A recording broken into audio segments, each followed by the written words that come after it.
Assalamualaikum warahmatullahi wabarakatuh. Alhamdulillahi rabbil alamin.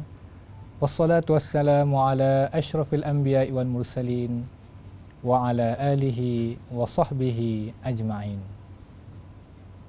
Para penonton yang dikasihi Allah sekalian, alhamdulillah kita bersyukur kepada Allah Subhanahu wa taala kerana diberikan kesempatan pada hari yang penuh mulia ini, Sayyidul Ayyam, dan kita juga berada di dalam bulan yang penuh mulia, iaitulah bulan Ramadan Al-Mubarak. InsyaAllah tuan-tuan dan puan-puan, saya akan bersama dengan tuan-tuan dan puan-puan di dalam slot tazkirah dalam program Pelita Sayyidil Ayyam siri yang kedua ini dengan tajuk Ada Apa Dengan Al-Quran. Firman Allah Subhanahu wa taala, A'udzu billahi minasyaitonir rajim. Syahrul Ramadan alladzi unzila fihi al-Qur'an hudan lin-nasi wa bayyinatin minal huda wal furqan. Shadaqallahul azim. Yang bermaksud bulan Ramadan ialah bulan yang diturunkan padanya Al-Quran yang memberi petunjuk kepada manusia dan penjelasan-penjelasan mengenai petunjuk itu dan sebagai pembeza di antara yang benar dan juga yang batil. Para penonton yang dikasihi Allah, sesungguhnya kita begitu bertuah kerana diberikan kesempatan oleh Allah Subhanahu wa taala untuk berada di dalam satu bulan yang sungguh mulia. Satu bulan yang dibesarkan oleh Allah Subhanahu wa taala, yang diagungkan oleh baginda Nabi sallallahu alaihi wasallam. Iaitulah bulan yang padanya diturunkan Al-Quran, atau yang lebih khusus lagi pada malam Lailatul Qadar yang berada di dalam bulan Ramadan. Firman Allah Subhanahu wa taala, A'udzu billahi minasyaitonir rajim. Inna anzalnahu fi lailatul qadr. Sesungguhnya kami telah menurunkannya di malam Lailatul Qadar. Para penonton yang dikasihi Allah, kemuliaan Ramadan datang kerana dengan adanya kemuliaan Al-Quran. Allah Ta'ala menjadikan Al-Quran sebagai satu kitab rahmah kepada kita, yang memberikan kita segala bentuk panduan di dalam kehidupan kita sejak kita lahir sehinggalah kita menemui Allah Subhanahu wa taala. Sidang penonton yang dikasihi Allah, berdasarkan bacaan ayat suci Al-Quran yang telah diperdengarkan kepada kita sebentar tadi di dalam slot bacaan Al-Quran, Qari telah memperdengarkan ayat daripada surah Ali Imran, yang mana di dalam surah ini telah mengisahkan tentang penurunan Al-Quran dan bagaimana peranan Al-Quran di dalam kehidupan manusia. Di dalam awal surah Ali Imran, Allah Subhanahu wa taala berfirman, A'udzu billahi minasyaitonir rajim. Alif Lam Mim. Allahu la ilaha illa huwal hayyul qayyum.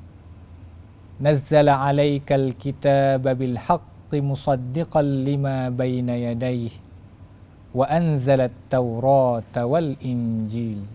Yang bermaksud Alif Lam Mim, dialah Allah, tiada Tuhan selain daripada Dia, yang maha hidup lagi maha mentadbir akan seluruh makhluknya. Dialah yang menurunkan Alkitab, yakni Al-Quran, kepadamu wahai Muhammad, yang terkandung padanya kebenaran dan membenarkan segala kitab yang diturunkan sebelumnya dan dialah yang menurunkan Taurat dan juga Injil. Para penonton yang dikasihi Allah sekalian, di dalam ayat yang mulia ini Allah Subhanahu wa taala telah berfirman bahawa dialah Tuhan yang menurunkan Al-Quran, yakni kitab yang bukanlah sebarang kitab, tetapi kitab yang menjadi wahyu dan panduan yang membezakan di antara kitab-kitab yang lain. Allah Subhanahu wa taala menamakan Al-Quran sebagai Al-Kitab, yang bermaksud yang menghimpunkan segala macam bicara, segala macam peraturan dan juga segala macam hukum hakam dan juga sunnatullah yang perlu diketahui oleh manusia sepanjang mereka berada di alam dunia ini. Di dalam ayat ini juga Allah Ta'ala menggunakan perkataan nazzala, yang mana berbeza dengan perkataan anzala di dalam surah Lailatul Qadar. Apa beza di antara nazzala dan anzala? Anzala bererti turunnya sekali, sementara nazzala bermaksud diturunkan berkali-kali. Al-Quran diturunkan sekaligus ke langit dunia. Namun daripada langit dunia, Al-Quran diturunkan kepada baginda Nabi sallallahu alaihi wasallam dalam tempoh 23 tahun. Sepanjang 23 tahun inilah Al-Quran diturunkan daripada satu masa ke satu masa, sehinggalah sempurna penurunan Al-Quran tersebut. Jadi ini membezakan di antara Al-Quran dengan kitab-kitab yang lain, sebagaimana Taurat dan Injil. Kemudian Allah Subhanahu wa taala berfirman lagi, min qablu hudan linnasi wa bayyinatin minal huda wal furqan, yakni Allah Subhanahu wa taala telah menurunkan Taurat dan Injil sebelumnya, yakni sebelum daripada turunnya Al-Quran, sebagai petunjuk kepada manusia, dan dia telah menurunkan Al-Furqan, innal ladzina kafaru biayatillahi lahum azabun syadid, dan sesungguhnya orang-orang yang ingkar terhadap ayat-ayat Allah Subhanahu wa taala akan memperoleh azab yang sangat berat. Di dalam ayat ini Allah Subhanahu wa taala telah menyebut bahawa dia menurunkan Al-Furqan, yang mana sebahagian besar ulama mengembalikan makna Al-Furqan ini kepada Al-Quran itu sendiri. Apa maksud Al-Furqan? Al-Furqan bermaksud yang memisahkan. Apakah yang dipisahkan oleh Al-Quran? Al-Quran adalah kitab yang memberi panduan kepada manusia sehingga mereka dapat memisahkan antara yang benar dan yang salah, yang hak dan yang batil, yang memberi manfaat dan yang memberikan mudarat, yang memberikan nikmat dan yang memberikan musibah kepada mereka. Lalu dengan peraturan-peraturan yang Allah Ta'ala sebutkan di dalam Al-Quran ini, selama mana manusia mengikut petunjuk Al-Furqan, maka mereka akan dapat melalui kehidupan dunia ini dengan berjaya insya-Allah. Para penonton yang dikasihi Allah sekalian, seterusnya di dalam Al-Quran, di dalam ayat surah Ali Imran ini juga Allah Ta'ala meneruskan di dalam ayat yang ke-7, yang mana Allah Ta'ala menyebut di dalam Al-Quran ini padanya terdapat ayat-ayat muhkamat dan juga terdapat ayat-ayat mutasyabihat. Ayat-ayat muhkamat merujuk kepada ayat-ayat yang mudah difahami, yang mudah diamalkan, yang mudah diketahui. Sebagaimana ayat tentang Allah Subhanahu wa taala itu satu. Allah Subhanahu wa taala yang menciptakan langit dan bumi. Allah Ta'ala lah yang menyuruh kita bersolat. Allah Ta'ala lah yang menyuruh kita berpuasa, mengeluarkan zakat dan sebagainya. Sementara ayat-ayat yang berkaitan dengan mutasyabihat, kebanyakannya ayat-ayat yang samar, ayat-ayat yang sukar difahami. Kebanyakannya berkaitan dengan perkara-perkara yang ghaib, seperti keadaan syurga, keadaan neraka, tentang sifat-sifat Allah Subhanahu Wa Taala itu sendiri yang tidak mampu dicapai oleh akal manusia. Para penonton yang dikasihi Allah, kenapa Allah Ta'ala menurunkan ayat muhkamat? Dalam masa yang sama, Allah Ta'ala juga menurunkan ayat-ayat yang mutasyabihat. Kita lihat dalam surah Ali Imran, sebagaimana surah Al-Baqarah, iaitu Allah Ta'ala memulakan surah ini dengan kalimah Alif Lam Mim, yang mana sebahagian besar ulama menganggap maksudnya tidak diketahui melainkan oleh Allah Subhanahu Wa Ta'ala.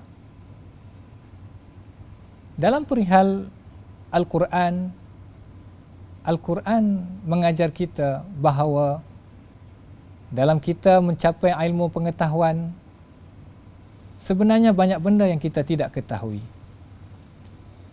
Dalam masa kita mengetahui banyak perkara, banyak maklumat, dalam masa itu juga kita banyak tidak mengetahui tentang perihal-perihal yang lain.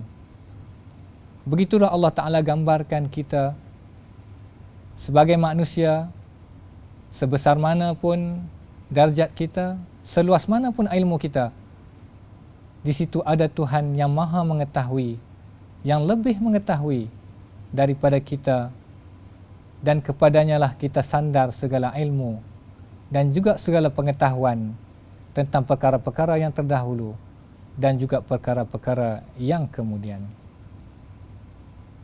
Para penonton yang kasih Allah, Al-Quran adalah kitab hidayah, yang mana kitab ini tidak memberi petunjuk melainkan kepada orang-orang yang bertakwa, iaitulah orang-orang yang mencari hidayah Allah Subhanahu Wa Ta'ala. Mencari hidayah Allah Subhanahu Wa Ta'ala bukan semata-mata kita mengucap asyhadu an la ilaha illallah wa anna Muhammadar Rasulullah. Dalam masa yang sama, kita juga mengikut segala perintahnya, melakukan segala perkara yang halal dan meninggalkan segala perkara yang haram, melakukan segala rukun-rukun agama, meninggalkan segala kemudaratan, melakukan segala perkara yang bermanfaat untuk diri kita, untuk keluarga kita dan juga untuk seluruh masyarakat. Para penonton yang kasih Allah, Ramadan adalah bulan yang terbaik untuk kita menunjukkan rasa cinta kita kepada Allah Subhanahu Wa Ta'ala. Marilah kita mendalami Al-Quran di sepanjang bulan yang mulia ini. Gunakan kesempatan untuk kita belajar dan juga mengetahui segala isi kandungan Al-Quran. Kerana Al-Quran tidak berbicara melainkan kepada kita sebagai manusia. Jadikanlah bulan yang mulia ini sebagai masa yang paling sesuai untuk kita mendalami segala maksud yang ada di dalam Al-Quran. Jadikanlah musibah yang Allah Ta'ala berikan kepada kita, iaitulah dengan penularan wabak COVID-19 ini. Dalam tempoh kita kawalan pergerakan, Allah Ta'ala memberikan juga kita nikmat, iaitu nikmat untuk kita berinteraksi dengan Al-Quran. Jika tahun-tahun yang sebelumnya kita mencuri-curi masa untuk kita mendampingi Al-Quran di bulan Ramadan, kita mengurangkan kerja-kerja kita di luar, mengambil masa yang lebih untuk kita beribadah di waktu malam. Tetapi dengan tempoh yang ada pada hari ini, Allah Subhanahu Wa Ta'ala sebenarnya telah membuka satu pintu nikmat kepada kita untuk kita mendekati Al-Quran, untuk kita memahami Al-Quran, untuk kita berkawan dengan Al-Quran. Semoga Al-Quran mampu membimbing kita menjadi orang-orang yang bertakwa. Semoga Al-Quran menambahkan kualiti hidup kita. Semoga dengan cahaya Al-Quran menjadi syafaat bagi kita pada hari kiamat. Para penonton yang dikasihi Allah sekalian, Al-Quran adalah kitab yang Allah Ta'ala jamin sehingga hari akhirat. Tidak ada kitab yang mendapat jaminan selain Al-Quran. Oleh itu, ambillah kesempatan dalam kita mengkaji Al-Quran. Kita perluaskanlah ilmu-ilmu Al-Quran dalam kalangan keluarga kita, rakan-rakan kita, sanak saudara kita, dengan kelas-kelas pengajian Al-Quran. Sesungguhnya sabda Nabi sallallahu alaihi wasallam, khairukum man ta'allama al-Qur'ana wa 'allamahu. Sebaik-baik kamu ialah mereka yang belajar Al-Quran dan mengajarnya. Sekian, wabillahi taufiq wa hidayah. Wassalamualaikum warahmatullahi wabarakatuh.